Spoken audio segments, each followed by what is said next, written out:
Assalamualaikum warahmatullahi wabarakatuh. Perkenalkan, saya Mafluhatul Fitri dari PAI 5B. Saya membuat materi kurikulum merdeka guna memenuhi tugas mata kuliah telaah kurikulum yang diampu oleh Pak Abdul Fatah. Sebelumnya, eh, saya akan menyampaikan tentang kurikulum merdeka. Apa sih itu kurikulum merdeka? Kurikulum Merdeka adalah kurikulum dengan pembelajaran intrakurikuler yang beragam di mana konten akan lebih optimal agar peserta didik memiliki cukup waktu untuk mendalami konsep dan menguatkan kompetensi. Guru memiliki keleluasaan untuk memilih berbagai perangkat ajar sehingga pembelajaran dapat disesuaikan dengan kebutuhan belajar dan minat peserta didik. Proyek untuk menguatkan pencapaian profil pelajar Pancasila dikembangkan berdasarkan tema tertentu dan ditetapkan oleh pemerintah.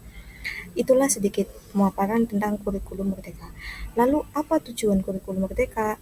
Tujuan kurikulum merdeka yaitu untuk memperbaiki sistem pendidikan di Indonesia dengan mengedepankan nilai-nilai keindonesiaan dan kearifan lokal. Selain tujuan, lalu mengapa sih kita itu memerlukan kurikulum merdeka? Berbagai studi nasional maupun internasional menunjukkan bahwa Indonesia telah mengalami krisis pembelajaran atau learning crisis yang cukup lama. Studi-studi tersebut menunjukkan bahwa banyak dari anak-anak Indonesia yang tidak mampu memahami bacaan sederhana atau menerapkan konsep matematika dasar.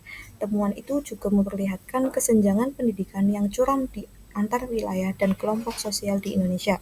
Keadaan ini kemudian semakin parah akibat adanya pandemi COVID-19.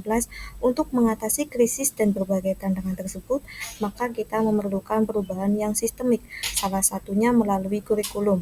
Kurikulum menentukan materi yang diajarkan di kelas, kurikulum juga mempengaruhi kecepatan dan metode mengajar yang ditentukan guru untuk memenuhi kebutuhan belajar peserta didik. Untuk itulah kemudian Kemendikbudristek mengembangkan kurikulum merdeka sebagai bagian penting dalam upaya memulihkan pembelajaran dari krisis yang sudah lama kita alami.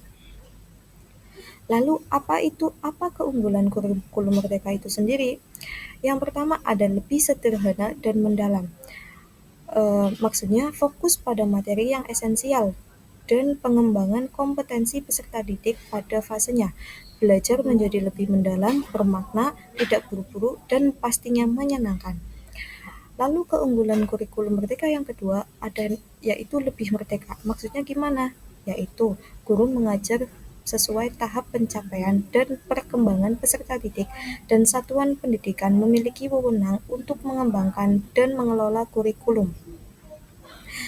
Keunggulan kurikulum merdeka yang ketiga yaitu lebih relevan dan interaktif. Artinya, pembelajaran melalui kegiatan proyek memberikan kesempatan lebih luas kepada peserta didik untuk secara aktif mengeksplorasi isu-isu yang aktual dan untuk mengembangkan karakter peserta didik.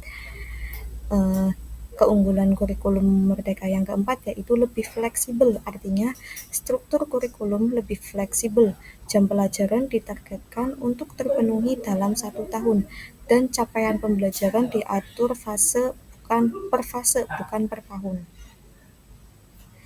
Selain keunggulan, ada konsep pembelajaran dalam kurikulum merdeka. Apa itu konsep pembelajaran dalam kurikulum merdeka?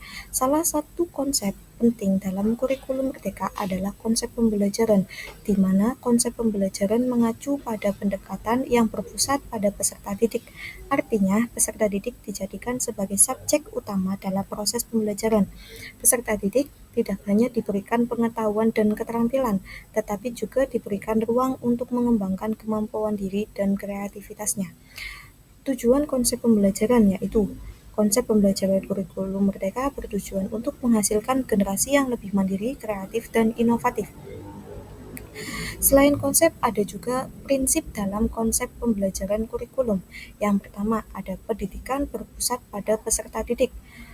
Pendidikan bukan hanya tentang guru yang memberikan pengetahuan, tetapi tentang peserta didik yang belajar dan mengembangkan diri.